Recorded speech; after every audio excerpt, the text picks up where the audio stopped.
Om Swastiastu.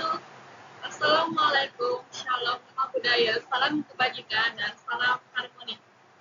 Baik, pada kesempatan kali ini saya ingin mempresentasikan mengenai studi kasus anak berkebutuhan khusus. Nah, sebelum mempresentasikan studi kasus ini, saya ingin untuk Bapak yang selamat. Terima kasih atas tugas yang Bapak berikan sebagai Bapak yang merupakan dosen pengampu pendidikan inklusif. Terima kasih atas tugas yang Bapak berikan. Sebelum itu, perkenalkan Bapak, nama saya Selintia Tirasyaga dengan NIM 040 dari 1B Pendidikan IPA.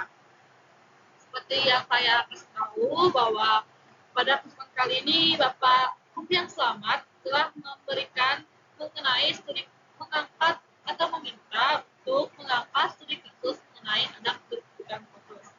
Nah, tanpa basa-basi, kita akan memulai presentasi saya. Sebelum saya mulai presentasi, saya minta maaf untuk Bapak dan teman-teman atau audiens yang telah menonton tugas interview saya ini bahwa jika suara saya tidak terdengar, saya minta maaf karena di luar lagi hujan deras ya. Saya minta maaf atas jika suara saya sedikit pecah-pecah atau kurang jelas untuk didengar. Baik, pada agenda kali ini saya ingin membuat 4 agenda, yaitu introduction. Seperti yang saya katakan, saya telah memperkenalkan diri. Nama saya Selintia Tirasyaga dengan NIM 040 dari 1B Pendidikan IPA. Yang kedua, identifikasi masalah, di mana saya diminta untuk mengidentifikasi masalah apa yang telah saya angkat atau setelah studi kasus yang telah saya angkat. Dan kedua, setelah kita mengidentifikasi masalah, pasti ada yang namanya solusi masalah, di mana solusi masalah yaitu cara apa yang dapat kita tanggulangi atau cara apa yang harus kita lakukan dalam mengurangi masalah yang telah terjadi. Nah, setelah ada nama solusi masalah, pasti ada yang namanya evaluasi aksi nyata. Nah, solusi masalah ini kan pasti ada yang namanya kayak program, cara gitu kan. Nah, aksi nyata itu, solusi itu terbuat dari aksi nyata nih.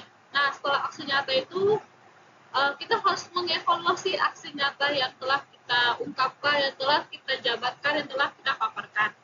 Nah, pada kesempatan kali ini, saya Selintia Tirasyaga mengangkat studi kasus mengenai penyandang disabilitas masih kesulitan akses pendidikan inklusif.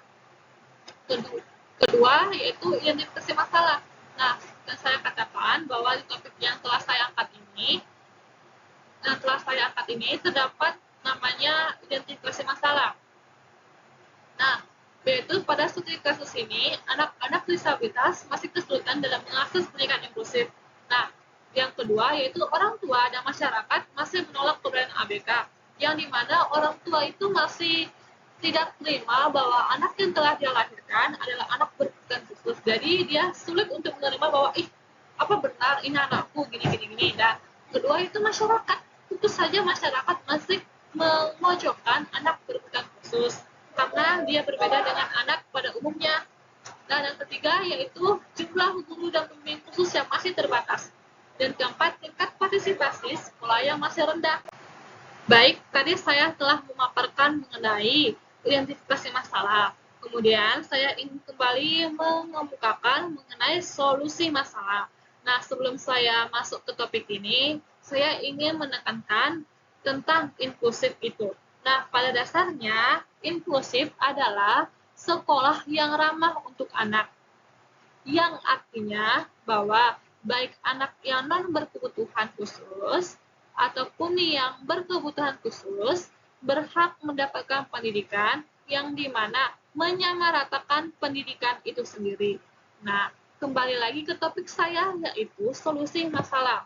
Nah, terdapat 7 solusi masalah yaitu fasilitas yang ramah inklusif, di mana di sini menyediakan fasilitas fisik yang ramah inklusif seperti akses bagi anak berkebutuhan khusus atau infrastruktur yang ramah untuk anak.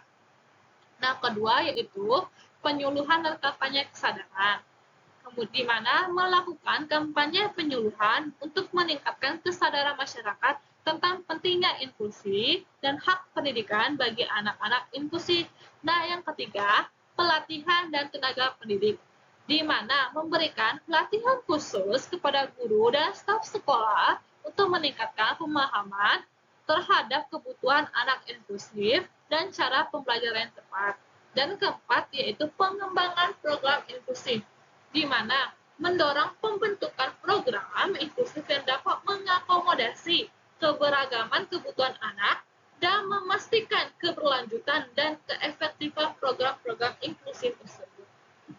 Dan kemudian kelima, di mana yaitu pendekatan secara diferensiasi, yaitu menerapkan pendekatan pembelajaran diferensiasi di kelas untuk memenuhi kebutuhan individu setiap siswa dan menyediakan sumber daya tambahan atau dukungan khusus bagi anak dengan kebutuhan khusus. Seperti yang kita ketahui bahwa setiap anak itu pasti berbeda ya, terdapat minat yang berbeda, cara berpikir yang berbeda. Jadi pendekatan diferensiasi sangat cocok dalam KMB untuk anak berkebutuhan khusus.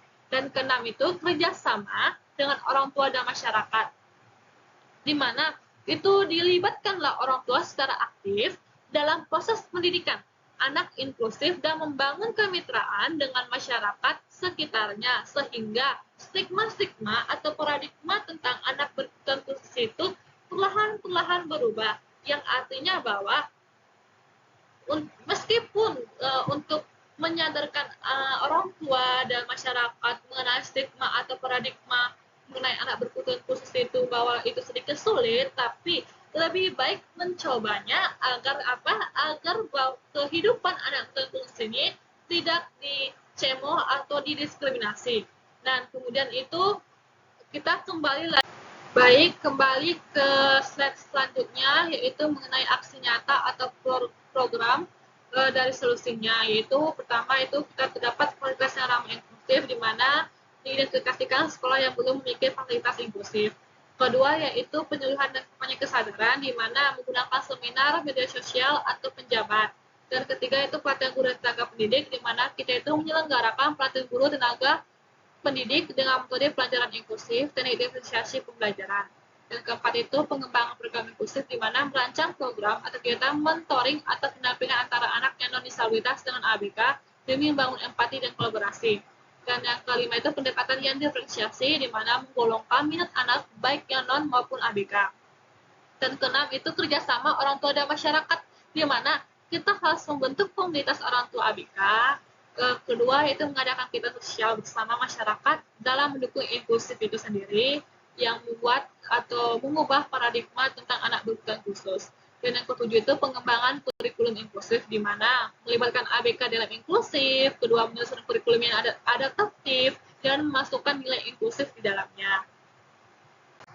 Tadi sebelumnya telah saya paparkan mengenai solusi atau program nyata yang akan saya berikan mengenai studi kasus yang telah saya angkat. Kemudian kembali tentang evaluasi aksi nyata.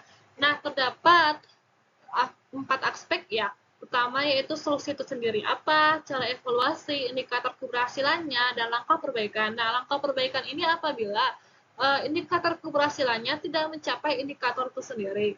Nah, contoh yang saya ambil yaitu penyuluhan dan kampanye kesadaran, di mana cara evaluasi saya itu yaitu menyurvei sebelum dan sesudah kampanye untuk mengukur perubahan sikap masyarakat. Nah, indikator keberhasilannya itu apa? Diharapkanlah 80% peserta memahami pentingnya yang namanya inklusi. Nah, kedua yaitu berkurangnya laporan mengenai diskriminasi ABK. Nah, langkah perbaikan yaitu seperti saya katakan, apabila penyuluhan dan kampanye kesadaran ini tidak mencapai yang namanya indikator keberhasilannya, maka langkah perbaikannya yaitu memperluas kampanye melalui digital. Dengan cara apa? Dengan cara mempromosikan tentang penyuluhan dan kampanye kesadaran, membuat konten atau bahkan seminar dan lain-lain sebagainya. Kemudian kembali lagi ke slide selanjutnya, yaitu mengenai lanjutan dari evaluasi aksi nyatanya. Dan inilah yang tunggu-tunggu, yaitu sampailah ke penghujung slide terakhir. Sebelum saya menutup slide terakhir ini atau sebelum saya menutup presentasi saya ingin terima kasih kepada Bapak dosen, yaitu Bapak Komjen Selamat, yang telah memberikan tugas inklusif, di mana Bapak adalah dosen pengampu pendidikan inklusif. Saya berterima kasih atas tugas yang telah Bapak berikan. yang tidak baik atau memiliki kalimat yang ambigu, tidak pasti, saya mohon maaf ya Bapak, karena saya juga lagi belajar Bapak. Nah, kemudian saya ingin juga minta maaf apabila cara saya mempresentasikan itu tidak bagus atau kurang maksimal. Saya mohon maaf Bapak. Nah, dan sebelum saya menutup presentasi saya ingin mengangkat kata atau kalimat dari seorang ahli mengenai anak berkebutuhan khusus, di mana beliau adalah Jean-Jacques Rousseau mengatakan atau mengungkapkan bahwa nature never deceives us is we who deceive ourselves, di mana ini mengingatkan kita bahwa setiap anak, termasuk anak berkebutuhan khusus, memiliki keunikan alami yang perlu diterima dan dihormati tanpa adanya prasangka.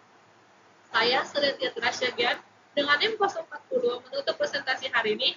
Om Swastiastu, Assalamualaikum, Shalom Nama Budaya, Salam Kebajikan, dan Salam Harmoni.